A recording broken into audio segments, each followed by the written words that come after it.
mangyayari sa hinaharap. Bakit? Ano ba yung mangyayari sa hinaharap? Sabi ng verse 33, mag-ingat kayo at maging handa dahil hindi ninyo alam kung kailan ito mangyayari. Ito po mga salitang binabanggit ng ating Panginoong Hesus na hindi ninyo alam kung kailan ito mangyayari. Kung itataas po natin ang pagbasa sa Mark chapter 13, kasi ang binasa natin ay 33 hanggang 37, kung pasisimulan natin sa unang verse ng kabanatang 13 ng San Marcos, binabanggit po doon yung tinutukoy na sinasabi ng Panginoon na darating na pagkawasak sa templo.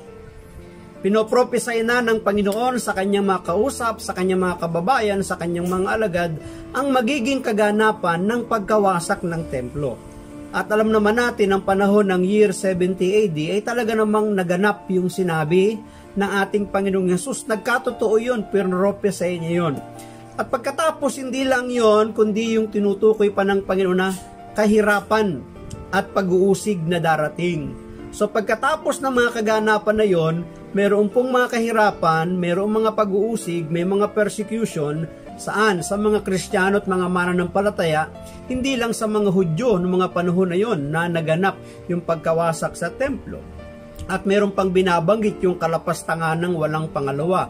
Alam natin na hindi pa nagaganap yung kalapastangan ng walang pangalawa sapagkat alam natin na lalapastanganin ang banal ng Diyos, ang Panginoong Jesucristo, kahit ang trono ng Diyos ay lalapastanganin. At sino ba ang lalapastangan? Ay di ang kalaban ng Diyos, ang kalaban ng Panginoong Jesucristo, ang kalaban ng mga Kristiyano.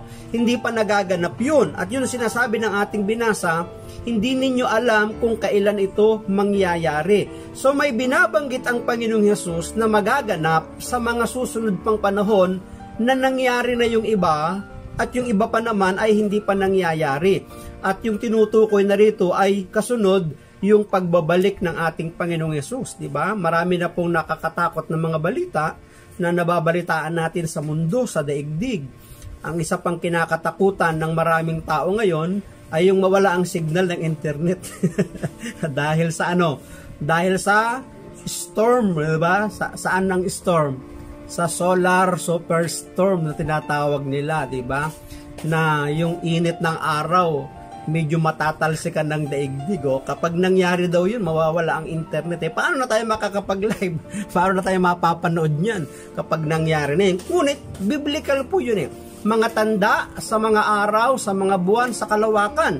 At kapag nakikita na natin yung mga tandang yan, yan na yung palatandaan ng pagbabalik ng ating Panginoong Hesus. At actually, ito hong ating pagbasa ay pagpapahiwatig na, pagpapauna na talagang darating ang ating hinihintay.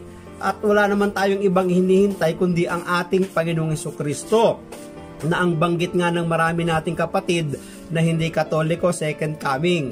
Pero sa mga Katoliko, hindi po ginagamit yung salitang second coming sapagkat ang tawag natin dyan ay final coming. Bakit daw hindi tinatawag na second coming? Kasi nga daw walang third coming, walang fourth coming. Final coming na nga daw yan di ba? So, meron pong pagdating. Kaya nga ito yung mangyayari sa hinaharap. Ito yung mga palatandaan. Sign. Inihalimbawa ko po nung mga nakakaraang gospel, di ba?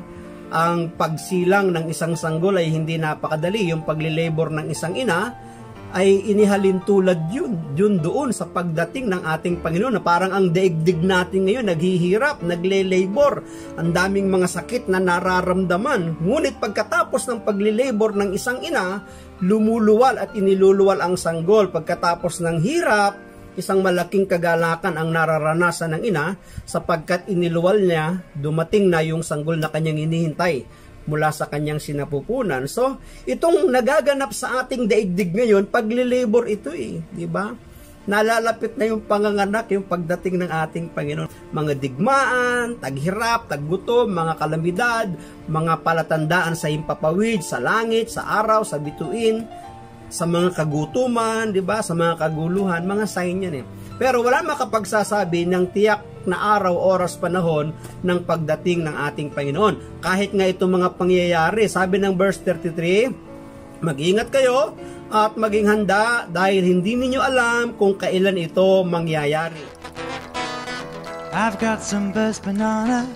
Maraming salamat sa inyong panunood at kung kayo naman ay napagpala, huwag niyong kalimutan na mag-like and share, mag-subscribe na din at kalimbangin ang bell icon na inyong makikita sa ibaba ng video upang kayo palaging updated sa aking mga video kapag ako ay may bagong upload. Maraming salamat, God bless, and I love you with the love of the Lord. Bye-bye. One from Johnny, in case he passes by this way. And can you pass this on to Minnie, so she knows where we're at?